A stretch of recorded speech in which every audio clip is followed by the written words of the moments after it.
Welcome to the Keen on Yoga podcast, bringing you the stories of many people who in various ways are attempting to walk the path of yoga.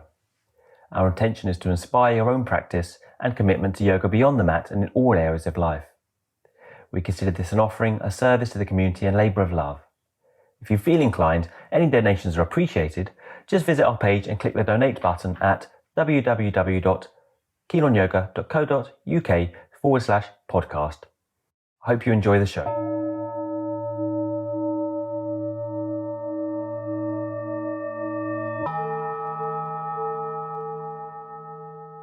Today's guest on the Keen on Yoga podcast is Grischa Steffin. Grischa is the pioneer of Aṣṭāṅga Aṣṭanga Yoga in Berlin, Germany. He opened his studio in 2004 after quitting a successful career as a software engineer. Having graduated through a misspent youth in the Berlin party scene, he stumbled into a traditional Hatha yoga class at the time, the domain of an older German lady, and he was soon too flexible, they said, so they moved him on, recommending Ashtanga. This also came quite naturally, and he made rapid progress through the series, and he found his teacher in Richard Freeman. Indeed, Grischa teaches up to this day from Richard's principles, eloquently expounding on the elusive joys of Mula Bandha and alignment. He has remained a popular and pivotal figure in the German Ashtanga scene now for coming up to 20 years. I met him many years ago at a Richard Freeman workshop and was immediately struck by his warmth as well as his earnestness. But the point of Grischa's teachings, as he would say so himself, is to use yoga as a tool, not an ends. He's deeply rooted in the philosophy of yoga, and his aim now is to motivate his students off the mat as well as on. He uses yoga for inquiry into how best to apply the yamas and niyamas in daily life. Examples of this come up in the podcast discussion, namely his deep commitment to climate justice as an adamant opponent of air travel. Welcome, Grischa, to the Keen on Yoga podcast. Hi. Very pleased to be here. Great to have you. Just give us a little general background of your experience and how you got into yoga. Grischa's from Berlin. Yeah. The first Ashtanga place in Berlin, I believe.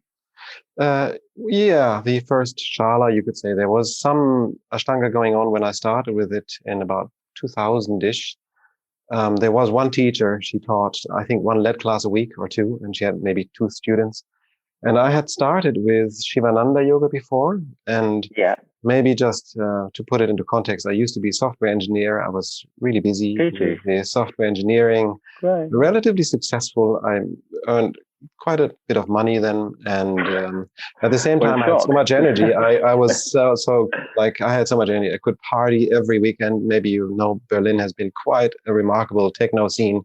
When the wall came down, I was 18, and it was just mind-blowing that time. But I had developed then, since I was 18 until my late 20s, kind of a habit of going out every single weekend and getting drunk and trying all sorts of stuff and so on. And then, but at the same time, I was somehow diligent enough to keep on with my work and so on, my projects. And so it kind of went okay. But it was quite a fine line, I guess, just like one mishap. And I would have maybe ended up in a not so great situation because I was kind of dependent on that regularity of getting drunk and then partying. And but then for whatever reason, one of my party friends, actually, he took me to a Shivananda Yoga class. And that was an interesting experience. Yoga at that time in Berlin was really, like elderly women that had just their kids out and were seeking for a purpose in life. Elderly. Older, whatever. We had the same thing in England at the time. Whatever, the British Wheel of Yoga. So, and I was like, compared to that standard, I was very capable, of course. Also, I was very flexible by nature and rather loose, you should say, which was not so great, ultimately, I had to realize. But my teacher really didn't know what to do with me after some time. And also, there was a lot of esoteric stuff around the thing. The experience was great. I felt so wonderful after the class and really relaxed and so on. But then there was the chanting and like Krishna chanting and then relaxation, 2 practices, another relaxation. And I was just too full on with everything. So he, at some point, I think he was a little bit like Grisha, I think you need a few more years for the real yoga. Do Ashtanga. And then, because he also practiced it. And then he brought me to this teacher who was in Berlin at that time. Yeah. And that class, my first Ashtanga class, was full primary series. I barely survived. That's the time. You just, that is the thing, isn't it? And now people say, well, you know, you can barely teach a half primary now on level 1 or level 2, you know, like all these different levels. And at the time, it was just like, well, the Ashtanga class is you walk in, you do the primary series of what you can do or what you can keep up with, you know? Yeah. And if you survive, you go back the next time, you know, that was how it was taught, right? Which is kind of, I think there's a bit to be said for both of the things, right? Yeah, exactly. So, well, it wasn't Mysore style, certainly. I mean, I really believe into the Mysore style because now I can really teach the students who can handle more. I can teach them more. And there are really certainly people who cannot handle. I started teaching relatively early because my teacher left for Australia. And so Berlin was kind of left alone. Who is that? That was Henriette. She's not well known. She lives in Hamburg. Okay. And so my teacher, my Shivananda teacher, because he also practiced Ashtanga, he asked me if I could teach the class because I was somehow relatively capable. And then I took over and I taught the same way. And I invited all my friends, hey, give me €1 or 2 or 3 and then come on, practice. And I taught the primary series. And I was wondering what's going on. What are they doing there? Why are they not able to do that? So... And it turned out that not everybody loved being sore for 3-4 days like me. After the first class, I was horrified and I was looking forward for the next class. So, but not everybody is like that. So I think for me, it was really good. I mean, you started in your early 20s, right? I started it when I was 19 or something. And, you know, I mean, you know, we have to admit that it's a different, what you can do then is not the same as how you might approach it now, all right? Like give you 10 or 15 years. Absolutely. You wouldn't be approached, and you might not want the same things out of it. So that's then how it started. I think everything was like super exciting and innocent. I was just practicing wherever I could. I was going to Prague very often. A friend of mine started the Prague Ashtanga scene, and he just moved to Prague. I think he met a girl or something. He practiced Ashtanga, and then he invited all sorts of teachers to Prague. Nancy Gilgo was there a couple of times, and Danny Paradise, and that kind of a scene. So that was really cool because it was nearby. It was all low key. It was inexpensive because either I had a lot of money when I was working, or I was saving money when I had no project. So that was really helpful, and it was. I think I hadn't met really enlightened people, but nobody claimed to be. And they were just sharing whatever they did. And it was really absolutely innocent. And that was my understanding. So that was also how I taught and so on. But of course, at some point, I wanted to see what's happening beyond.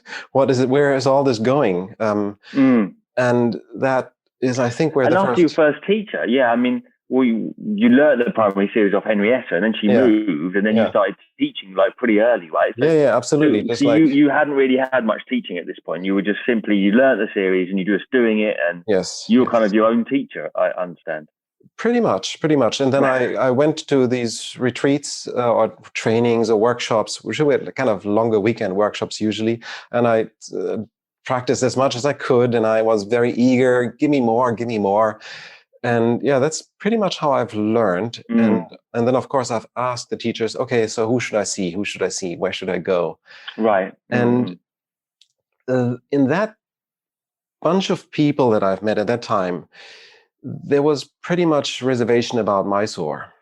And I was, as I said, not really flexible, but I was very loose in my joints. And for some reason, I had the sense that if I go to Mysore, I would get seriously injured because people could fold me up into advanced postures, like just because my joints were so loose. And I felt it's not really safe to be there, but somehow people could think easily that I was very advanced just because I was so little in my joints. So, and then I've heard other stories from Mysore, and then also the authorization business came up, and I didn't like these stories about Mysore so much.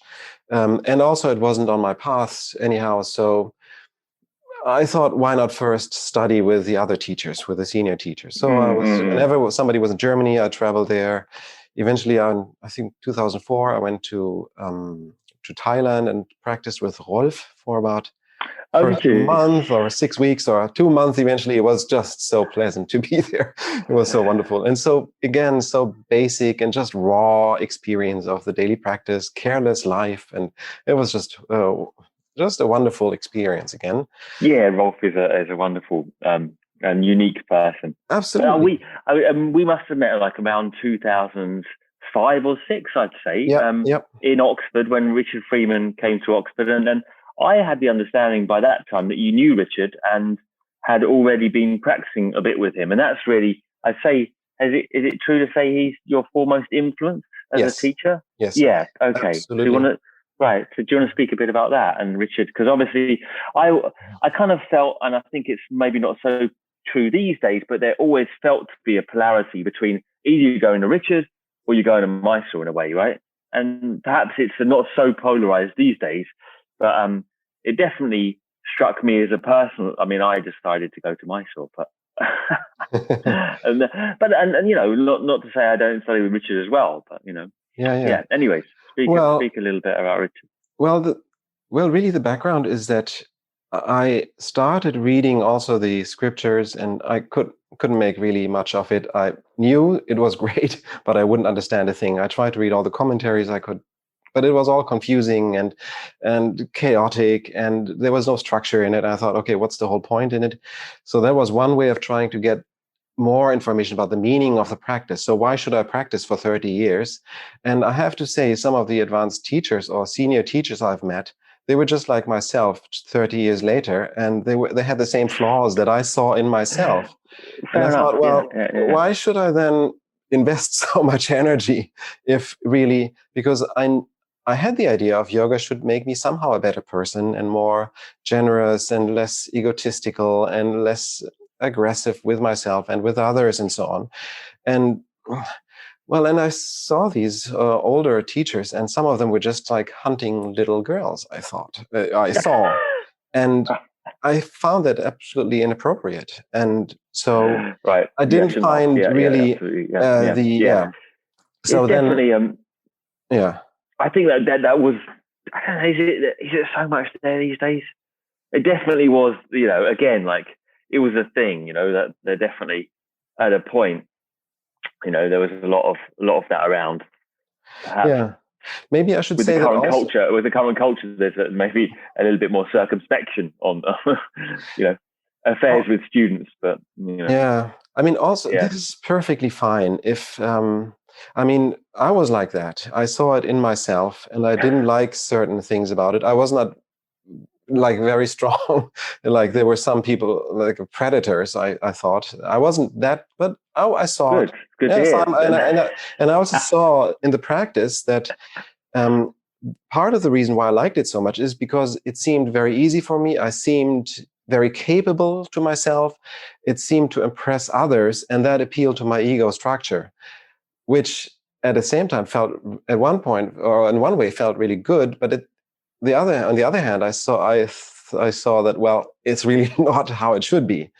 And then so the ego thing really, well, tortured me a little bit, and I saw that in others. I saw it in myself, and somehow I got somehow frustrated. I thought I wouldn't go to Mysore. I was too scared, and I also had the sexual stories back then, and so on. Okay, right. So some people have seen that. They say I didn't buy into it really because I had no stock in Mysore, and I was just like, oh, somehow. And then I've met, I think, Patabi Joyce in London shortly after I've met Richard. But Richard really was recommended by a guy in Berlin.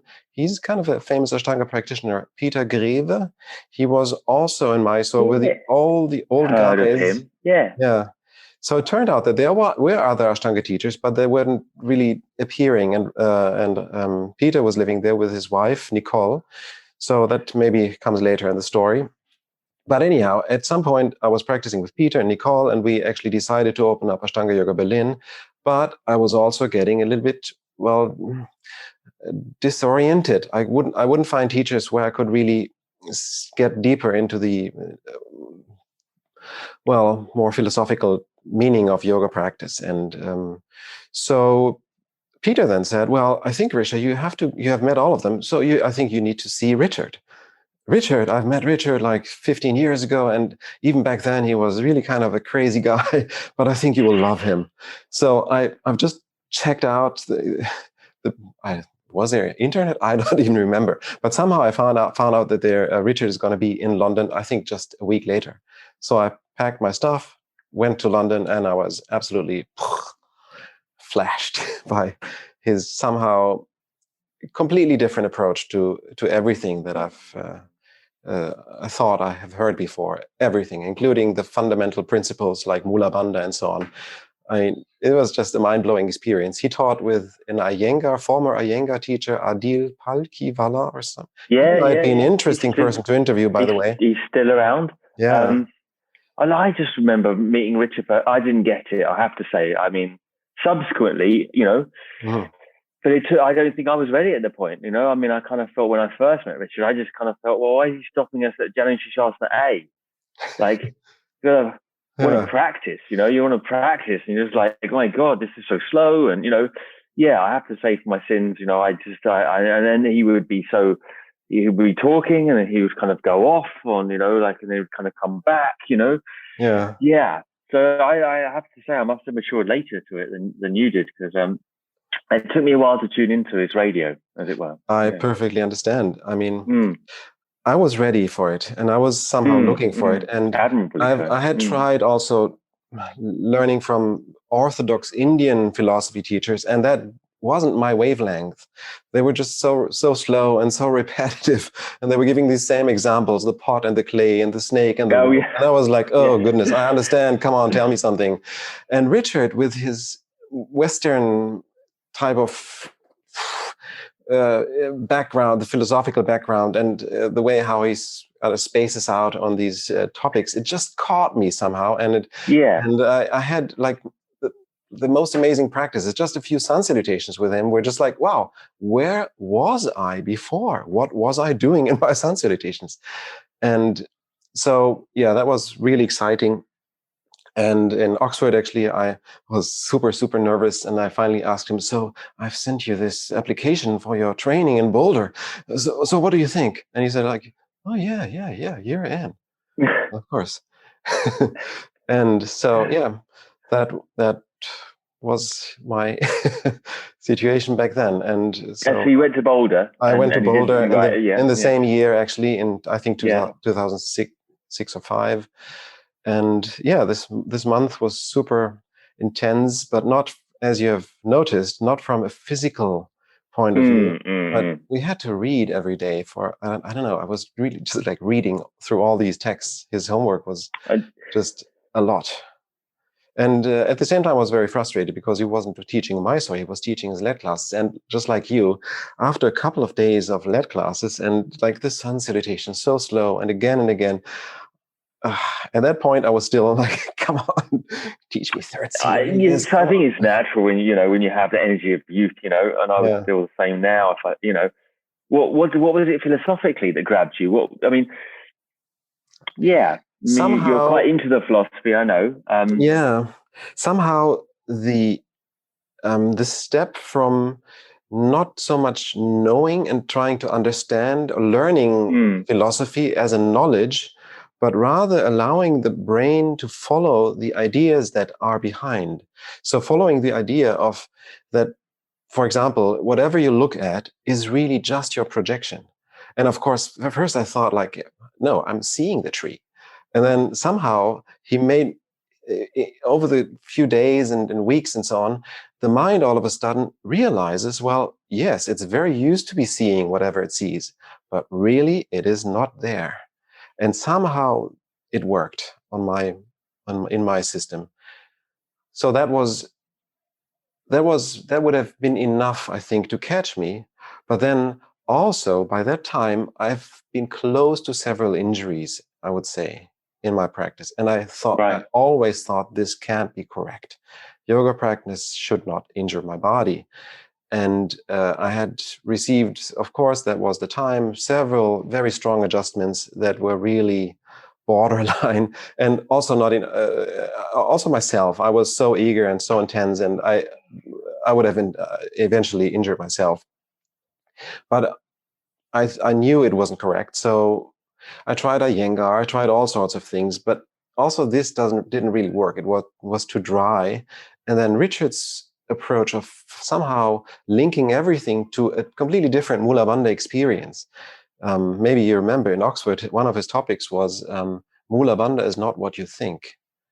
That completely blew my mind. Yeah. It blew my mind. I was doing a technique, but I wasn't getting what was actually meant by the technique. And then somehow things opened up, and I really since then I've developed a completely different understanding of Mula Bandha. It's absolutely has very little to do with the pelvic floor, just that the pelvic floor also goes online when you have it, but it's more a symptom rather than the cause of Mula Bandha. These kinds of things I got from Richard, and week by week I would feel kind of Mula Bandha more in every single cell. It sounds big, but really in my palms, in my palate. You remember maybe these things. So soft palate, yeah. So in this, so he healed my alignment, and I felt much better in my practice, and I was using much less effort, and so it just felt right back then to practice that way. Just to give an idea of how you're teaching, do you want to explain like how you relate to Mula Bandha then, and and how your emphasis, and just to give people an idea, your emphasis on teaching is coming from this background of Richard's teaching. How do you approach teaching? Yeah, it's Mysore style without the tough adjustments, and Yeah, it's been quite a process. And the predatory nature. Yeah, it's been quite a process. When I came back from Boulder, I was, of course, everything was completely shattered. I had learned the basic assists that everybody was assisting and giving and pulling here, pushing there, laying down on people, pressing, and doing all these kinds of, nowadays I would think, extremely gross things. And then I've been to Richard, and Richard was Richard. He was teaching Richard, being him, and he was teaching lead classes, and I didn't want to teach lead classes, and I tried to imitate him, of course, like so many do, and I realized that's not me, it's fake. I shouldn't do it. So it took me several years, and really at least 10 to somehow develop a Mysore type of teaching that is really how I felt, what I felt when I practiced with Richards, and how to communicate this with my hands. So I could sum it up with, I'm not adjusting the pose to fix it and bring it into a certain position.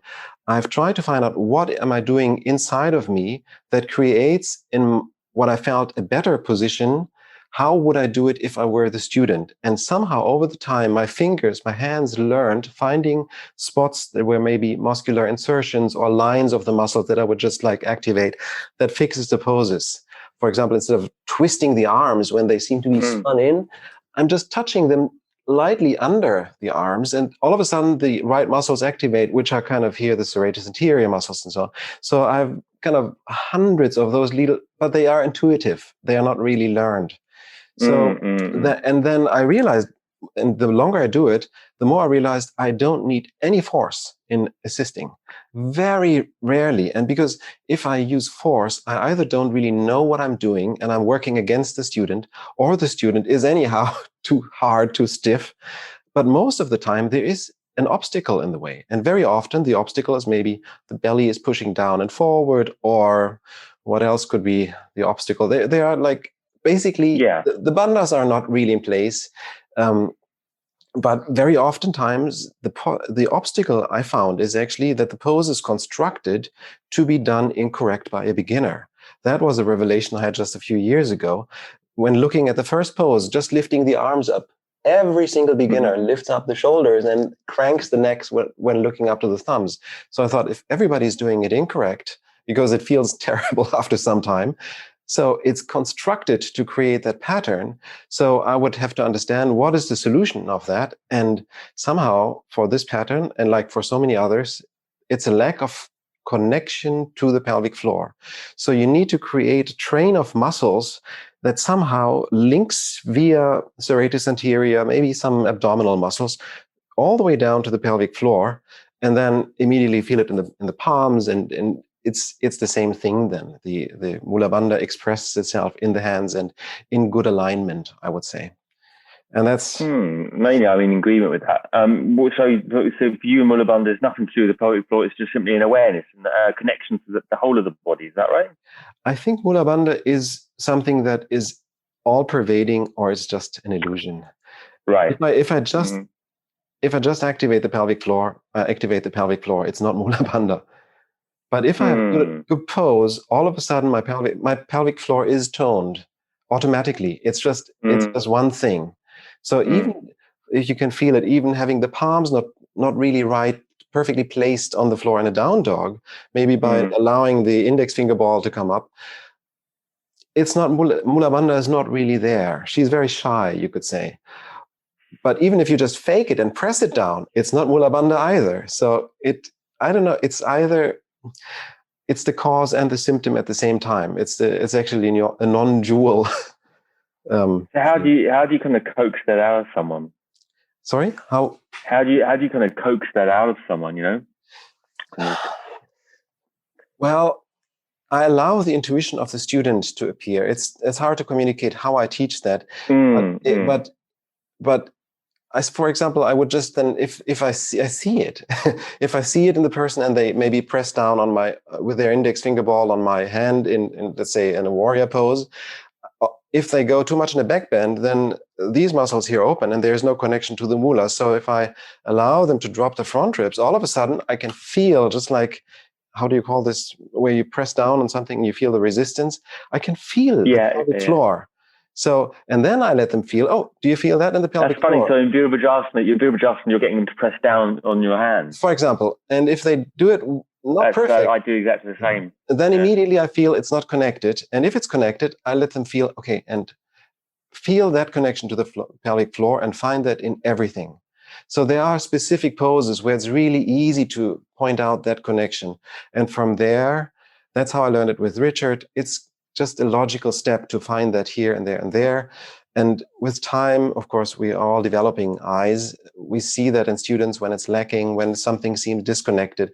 And with more and more poses, eventually I've, for myself, found more and more little tools that point out how to make it integrated and stable and sukha in the meaning of well aligned, which is, in my opinion, the meaning of sukha. Or in Richard's, he pointed that out.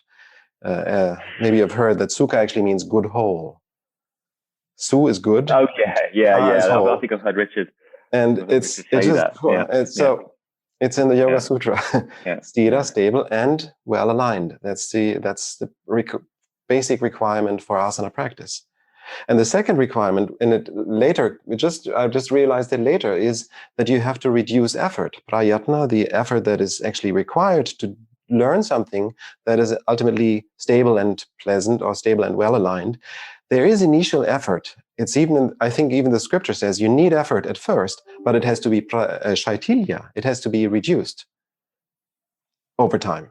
So, so if you keep practicing with a lot of effort and aggression for years, I think it just shows there is a mistake in the practice. It should get light and easy. Yeah, like there's an interesting verse in the Bhagavad Gita where it says, yoga is achieved by effort, but it's maintained by tranquility. Yeah, it's chapter 6 or something like that. Yeah. Interesting. Right. So you talk about kind of your own process and having come close to injuries. I mean, did you find? I mean, have you struggled with the injuries, or how has your personal practice progressed with Richard's guidance? I had no injuries ultimately. I had no injuries. I had an unstable knee before I even started with yoga. I was very unstable, as I said, in my joints.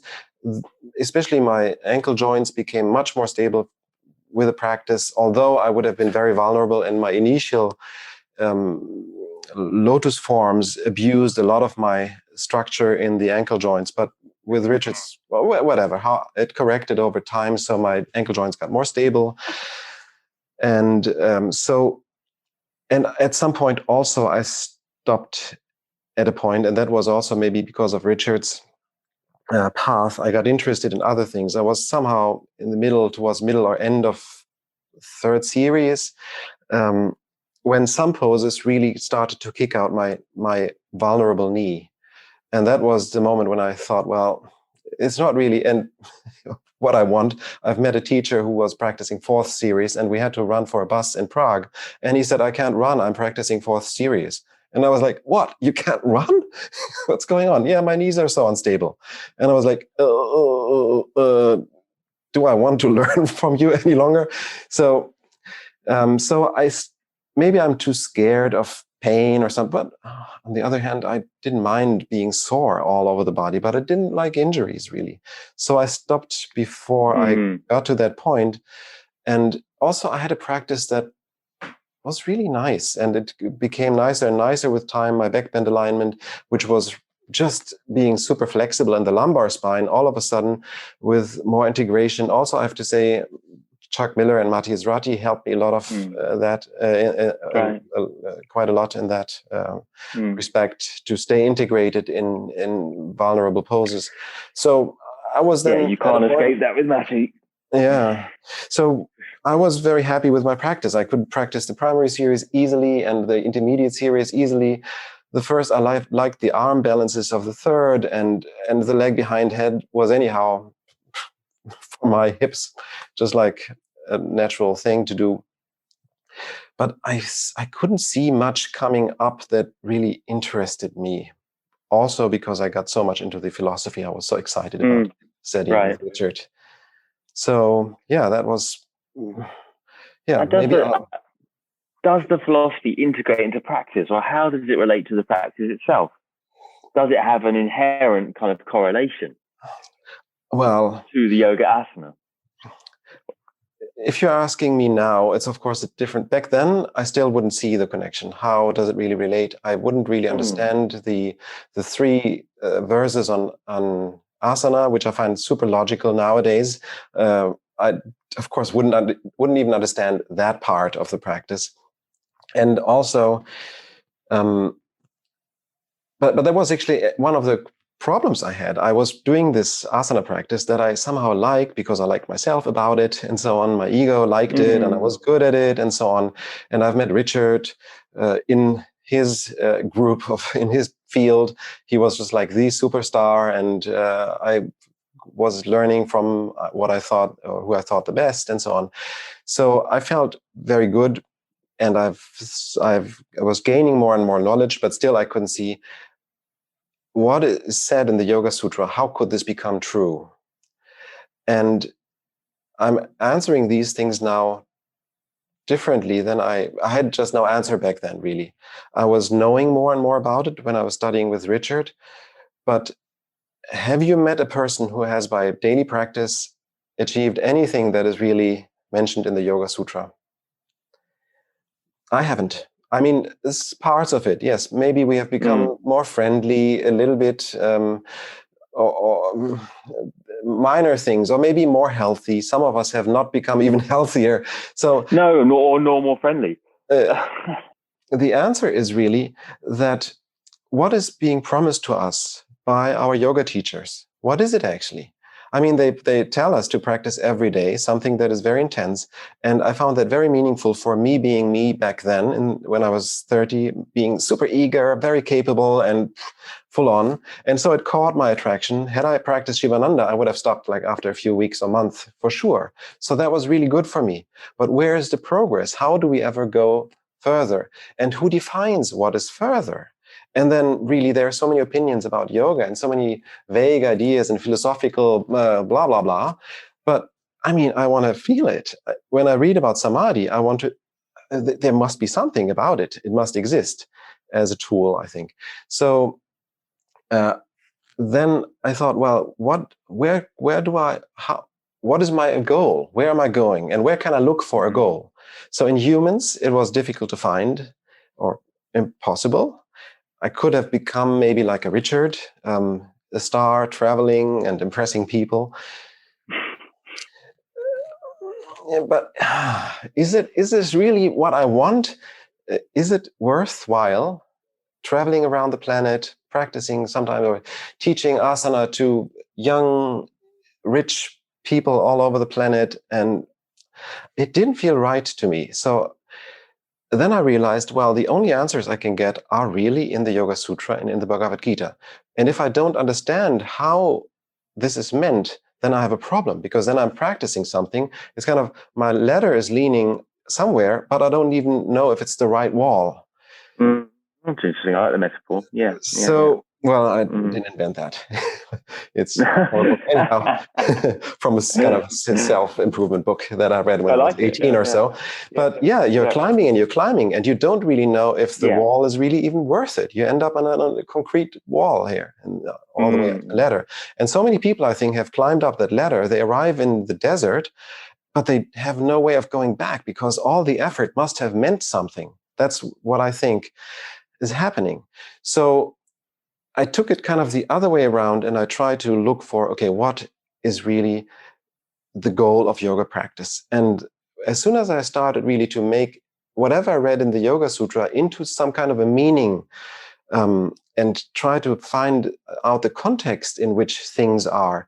And all of a sudden, the Yoga Sutra became so clear and also as you start teaching it, it's built up very logically. It starts with the samadhi as a technique. And I think it's kind of at the end of the chapter when Patanjali was explaining it, and he realized his students were not even ready to see the subtle difference of the various layers of samadhi. So he said, well, okay, you need a tool, you need a sadhana.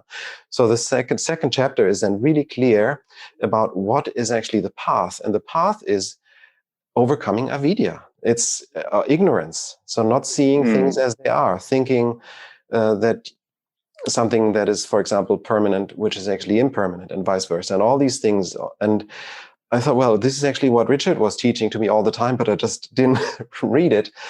And so the whole sadhana pada is introduced by saying, so what is this sadhana about? Well, you use Kriya Yoga. So what is Kriya Yoga? Kriya Yoga is a part of the niyamas. The first, maybe you have noticed, and it says Kriya Yoga is for reducing the kleshas and for bringing forth samadhi. And ultimately, if you continue with that, you realize that, the only thing that brings samadhi is Ishvara Pranidanat. Wow, surrender to Ishvara. And I was so atheistic, anti-theistic, that I've always ignored everything that had to do with Ishvara. Because I thought, well, it was translated as the Lord, and I thought, whoever believes in some kind of a Lord must be completely nuts. Until I realized that I just misunderstood the meaning of Ishvara. And then picking up the book again, I all of a sudden opened the first chapter again, which I've just skipped all the time, and read about the meaning of Ishvara. And then I translated the Sanskrit term Ishvara. And all of a sudden, it wasn't an abstract God as I understood from my perception of what is church and what is God. And there's a guy with a beard and a guy. And there is nothing in that. It's just surrendering to an ideal type of Purusha, which is, of course, always ideal and always pure, but that's kind of a little secret trick in that. And so you surrender not only to that idealized form of yourself, because Purusha is the self in you, but you also surrender to something. And Ishvara is, you can translate it as the rule or the commander or the rule giver, and I would translate it as the laws of nature or the all-pervading, the everything around us.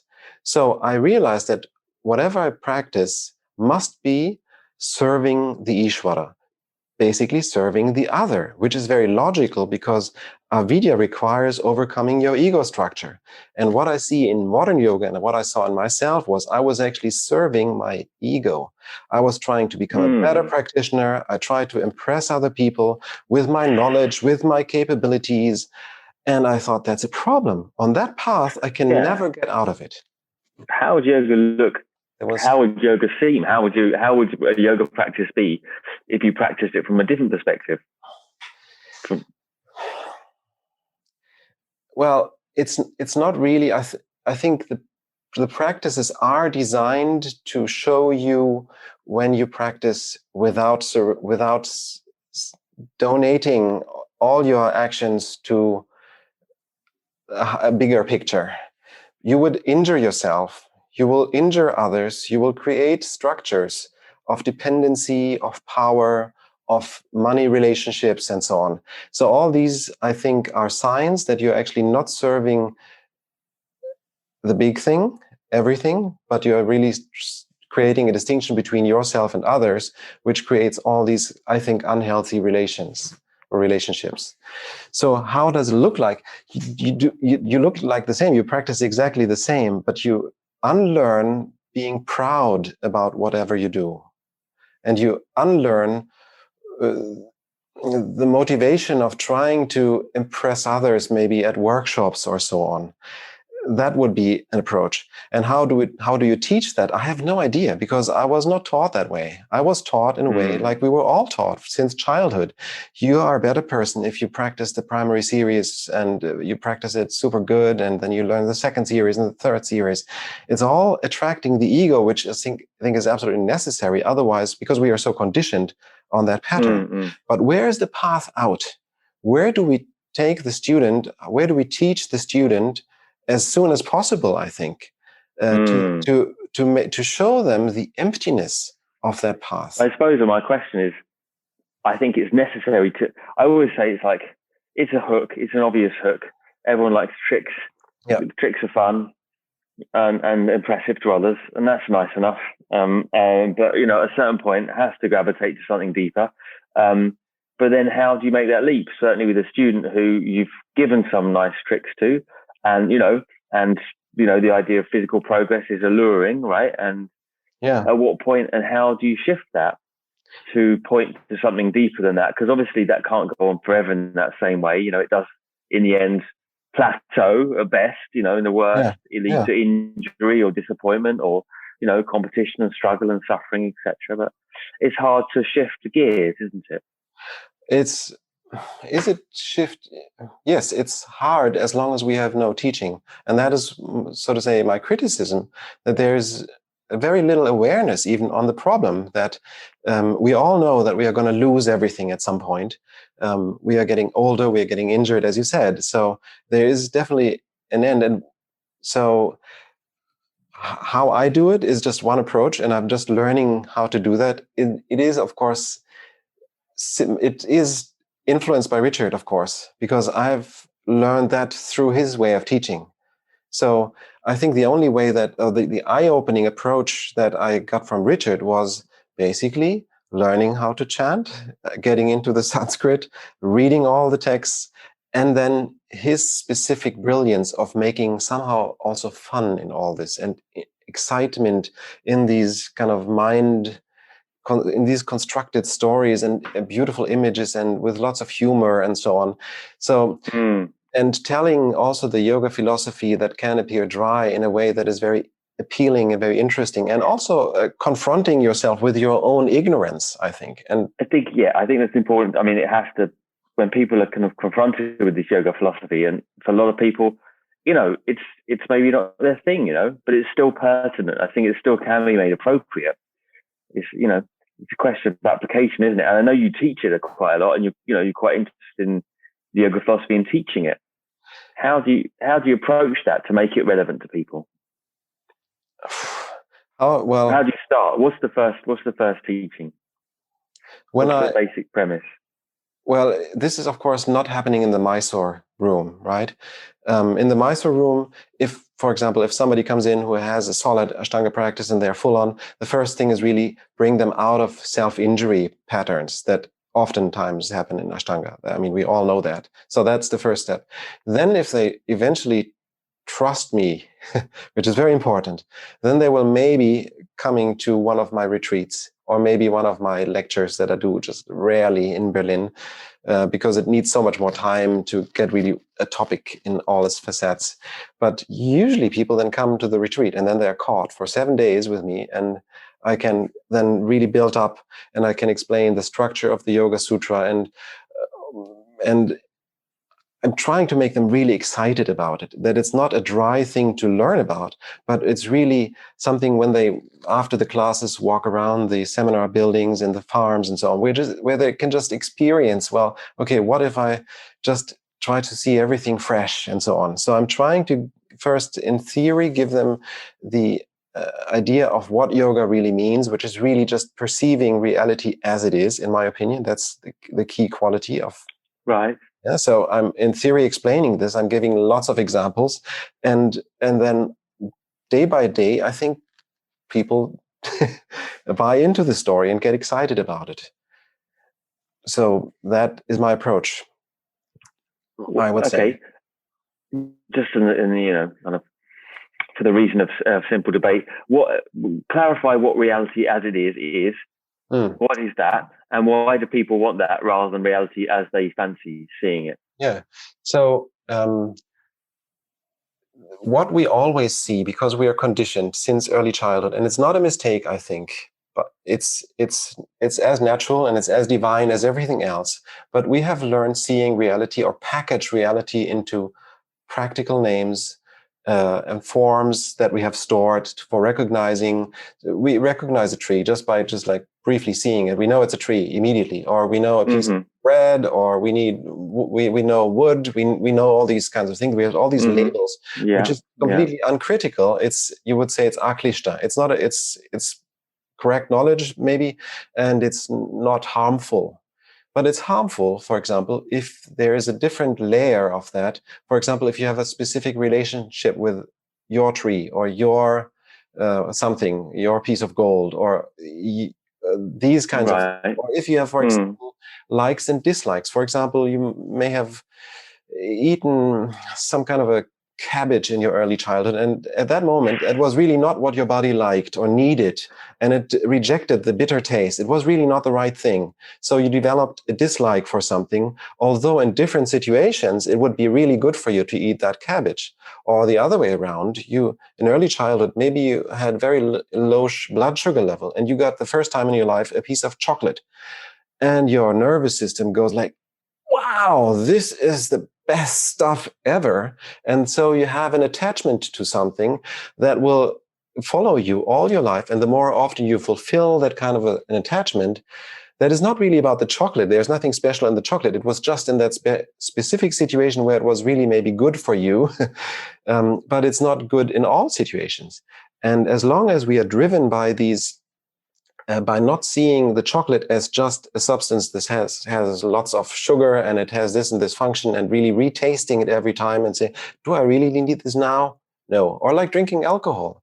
When I was young and insecure, alcohol really helped me. Was it good even 10 years later to have the same game? No. So seeing things as they are is, first of all, decouple, seeing that you are acting from a conditioned place in many ways, and then seeing things as they are even goes beyond that, is even realizing that when you see something, a piece of chocolate, your neighbor has a completely different mindset about that chocolate, or about chocolate in general. And that is true for everything. So when I think I communicate with you about yoga, we are talking like in opposite directions, because you have a completely different bouquet of ideas and sensations and stuff like that. It's amazing that we can even communicate, because on like about everything, our actually internal representation will differ so much, and we have to realize that, because if we don't see that, we are actually constantly potentially in a conflict with the world. And I think that is the root cause ultimately for all conflicts, because we are talking about different things really, or different values that are behind these things. So I think samadhi is the technique of drilling into everything that you observe, into every single object, and decouple the essence of what you're observing from your input or your superimposition onto that. I think that is described in the third chapter, where you use concentration, meditation, and samadhi together as a tool for analyzing reality, with all the weird side effects, with all the cities that come along with that. So that is, I think, what we should learn, in my opinion, from the yoga practice. This ability, deconstructing our fake reality, so to say. And isn't there an inherent yoga that everyone finds? You know, a concept that is, I mean, when you say we're talking about different things, are we stuck in this kind of postmodern liberal world where everyone, you know, kind of thinks and feels a different thing? Or is there some unified experience that we actually, is pre-existent one that we're actually kind of finally coming to clarify ourselves and drop into? There may be, but not on the way we communicate, because what is yoga nowadays? Who defines what is yoga? And I've come to the conclusion that only Patanjali can define, or these ancient texts on prior texts and so on can really define what yoga is. And when we teach something, I think we must bring this in line with the original definitions. Otherwise, we would say, well, there's like old type of yoga. Either you say it real yoga, or you say it's ancient yoga, it's not valid anymore. Now we have modern yoga, it's better. But there must be a distinction. But I don't think it makes any sense, because what I'm personally interested in is this amazing idea of being able to see things really as they are, and to at least get closer. I think it's like a carrot, at least get closer and closer to an ideal where I really communicate with not another anymore, but understanding that we are in fact one. That is the ideal for me, and I think that's what all yoga teaching, in my opinion, should be aiming at. That would be where we should go, I think. That's all right. But that's very that's very esoteric, I think it's only for enthusiastic practitioners who have gone quite a while to find really interest in that kind of stuff. There are also younger students I have who find that really. But normally people have gone through their path and have ruined their body a little, and then have made their experience, and maybe have come to the point where, okay, well, now, Atta, I need some more. Yeah, I mean, also people would usually rather, most of us rather be defined by our preferences and likes and dislikes and individuality, rather than be defined by kind of oneness, right? I mean, that's a frightening concept, and kind of most unwanted by most people. Who, I mean, scary. We usually want to increase our desires, not get rid of them. If we like chocolate, we want to find 10 different types of chocolate to like, rather than think, well, actually, the root of the liking probably wasn't in the chocolate. But then you find that the root of all your liking isn't in the thing itself. That's a disappointing place to potentially arrive at. So it's a place that a lot of people don't want to.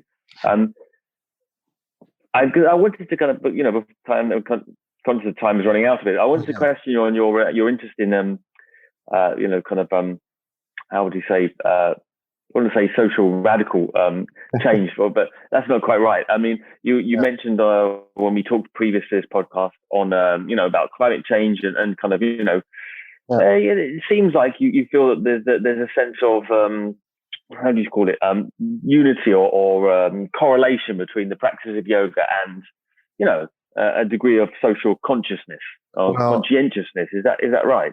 Well, if we accept the authority of the Yoga Sutra, it's right in the center of it. It's right there. The yamas are considered to be the Mahavratam, the great vow. So the great vow of yoga is never violating ahimsa, or never causing himsa, killing ultimately, or suffering. And it's not we should not violate, we should not be untruthful, we should not, in all these five, we should follow brahmacharya, and we shouldn't grab around, aparigraha, and so on. So this is the great vow of yoga. And Patanjali is very clear, any violation of that path will have endless suffering as a result. And the great vow is for everybody, anywhere in the world, at any time. So this read it again and again.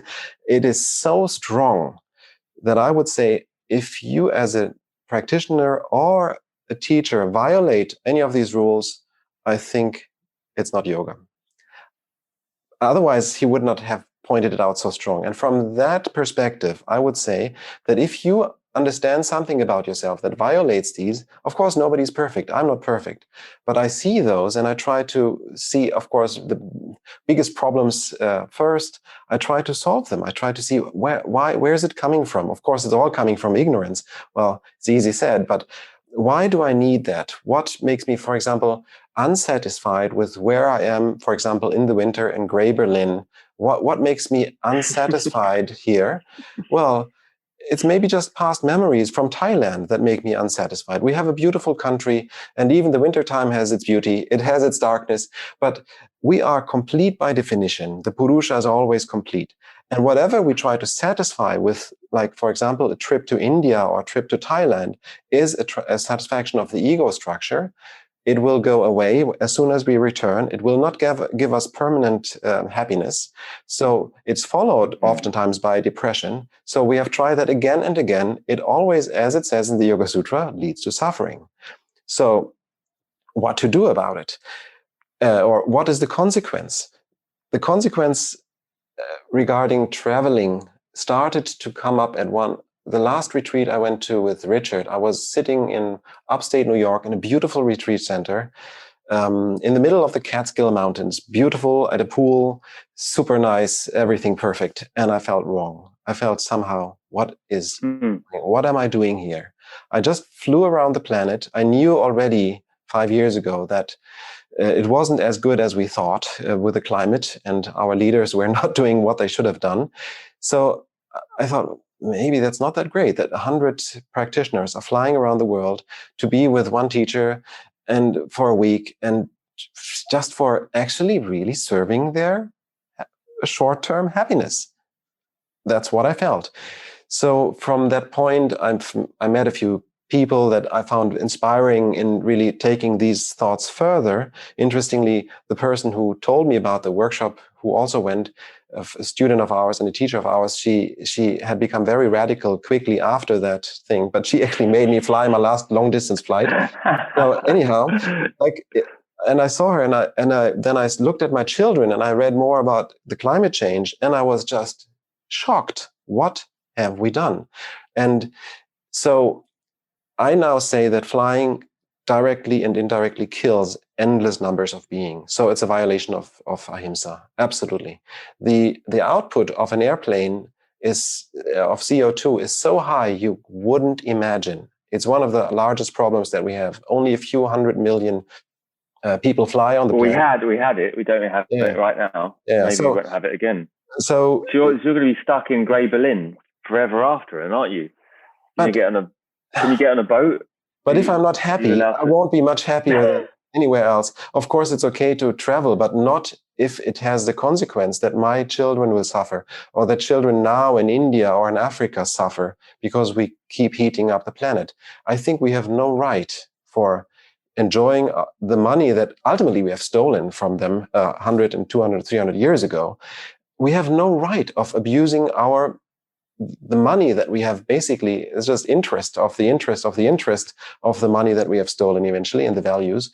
So I think we have no right of doing that. It is himsa, and it's not very truthful either. If I fly to Brazil and teach a teacher training there, people will follow me, like dozens, because, oh yeah, it's not only Grischa, it's also in Brazil. Oh, that was incorrect. But it's on a beautiful beach. It's amazing. So, but if they want to learn yoga from me, they can learn that anywhere.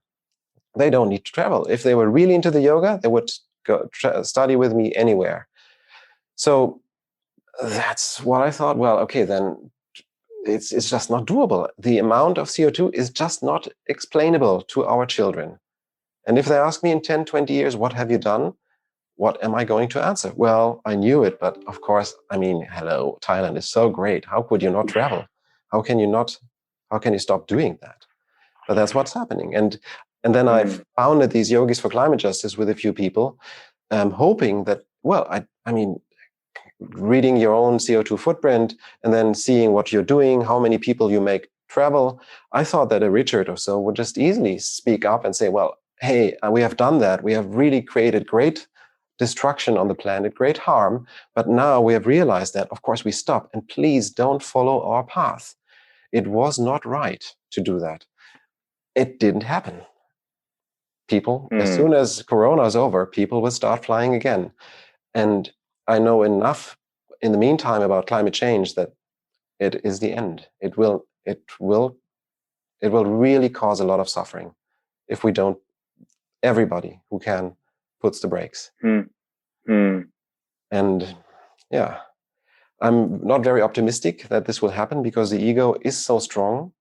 I was hoping that yogis would be the first, and whoever hears this, please contact me and let me know that I'm not alone. There are teachers. I have I've now met. And you mentioned you've got an organization, Yogis for Climate Justice. Yeah? It's an organization. It's just a couple of people who thought maybe we There's like two people who don't want to fly to Thailand. No, we are five you and someone else. Yeah, we are a couple, like 5 or so. We have contacted a few more, and we wanted to contact more and more teachers and influencers and so on. And we thought maybe that yoga could become a wave of change, actually, of living really regional and content with already the wealth that we have. I mean, it's irrational anyhow. Why do we need to expand this? And I'm kind of having a laugh, but I'm with you on this. I just think it's bloody unlikely, to put it frankly. I think that, it's easy to kind of philosophize when it's theoretical, but when you apply practical, knowledge of the sutras to your life, that applying the sutras practically to one's life is pretty damn radical.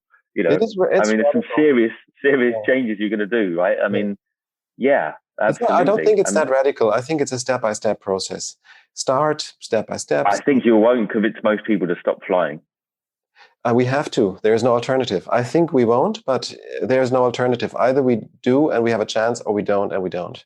So, and if more and more, and it's not that unlikely. Grischa, you can come and see me. I'm in south of France now. You could probably get overland to the south of France sometime. Yeah, no problem. We have good weather down here.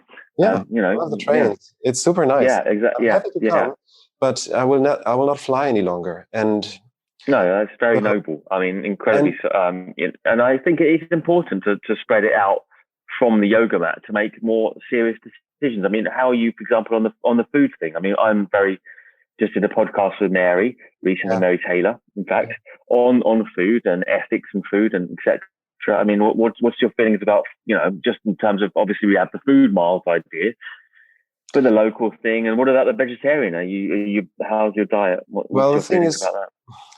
This is very easy for me because I decided to be a vegetarian, I think, when I was a baby. I spit out the meat from my food. And when I was about 10, and my grandmother tried to convince me every single time, hey, you need meat, I wouldn't eat it. And at, I think, 10, 12 or so, I decided to not eat any meat, not even the salami on my pizza any longer. I just didn't like it. So that was... So, but we have to make sure something, and that was one of the goals of the Yogis for Climate Justice. We have to put things into scale.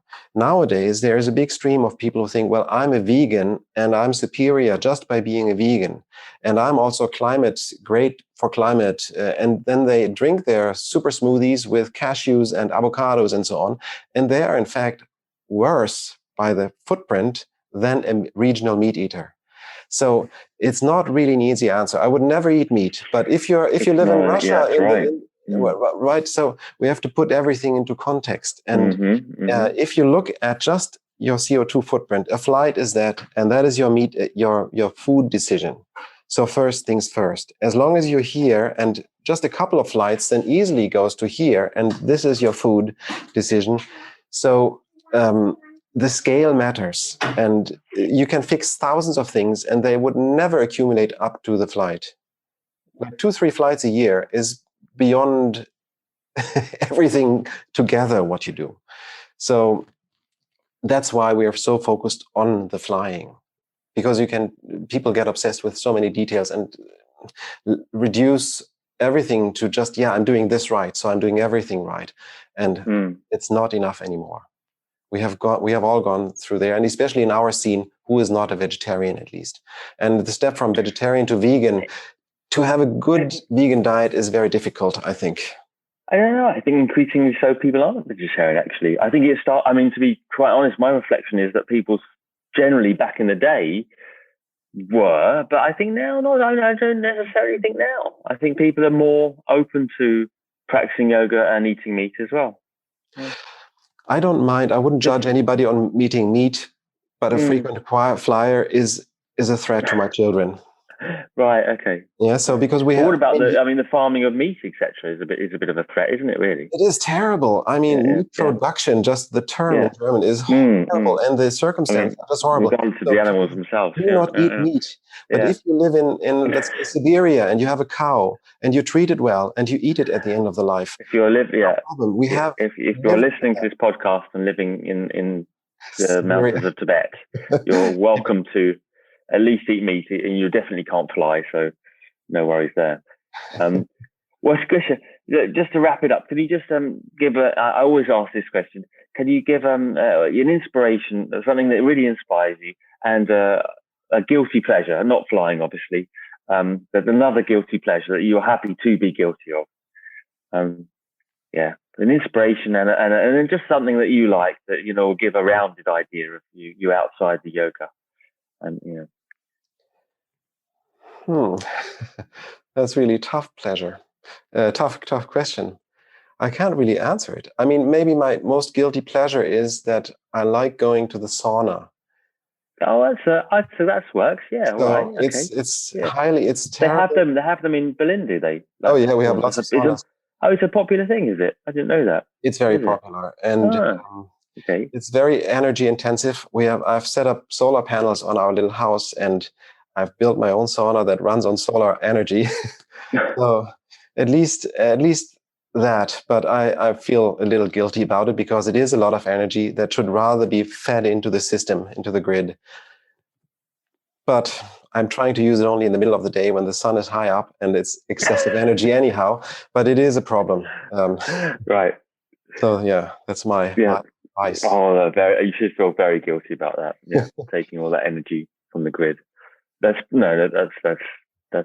relatively unguilty pleasure as they go, I'd say.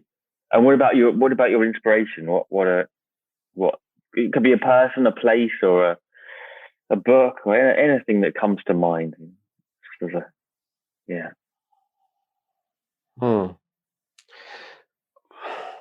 Honestly, my biggest inspiration is really thinking things through, thinking about my children, how they will grow up, how they will experience future, and try to do the best I can to make it not as grim as it looks like currently. It's not a very positive inspiration, but really this is what is now the point where I really have to make tough decisions. And one of the decisions is really to stop yoga, because if I find out that yoga is not working for that purpose, I have to do something else. And because that is far more important than teaching young, rich people how to bend their bodies. So, but it is an inspiration also to try to use the yoga, and because it has all the potential. If we just start, it has the potential of transforming people. It has transformed me. I'm very sure about that. So an inspiration could also be trying to make this into a more methodological approach to reach more people, to get to talk to people like you, and maybe again talk to Richards and to talk to other people, because I think we can make a change. And if we only change 10, 20, 30% of all people, it will become hopefully a wave. So whoever feels like supporting that idea, please contact me. It's not very nice. Thank you. Yeah. Good. Well, thank you very much for coming on. It's been really nice to talk to you after many years. Yeah. If you want to contact Grischa, you can find him at Aṣṭāṅga Yoga Berlin. Is that right? AṣṭāṅgaYogaBerlin.com. Yeah. Grischa Yoga. They're not only Grischa. Yeah. Okay. Thanks, Grischa, for coming on. It's been a pleasure to have you. Super. Thank you very much.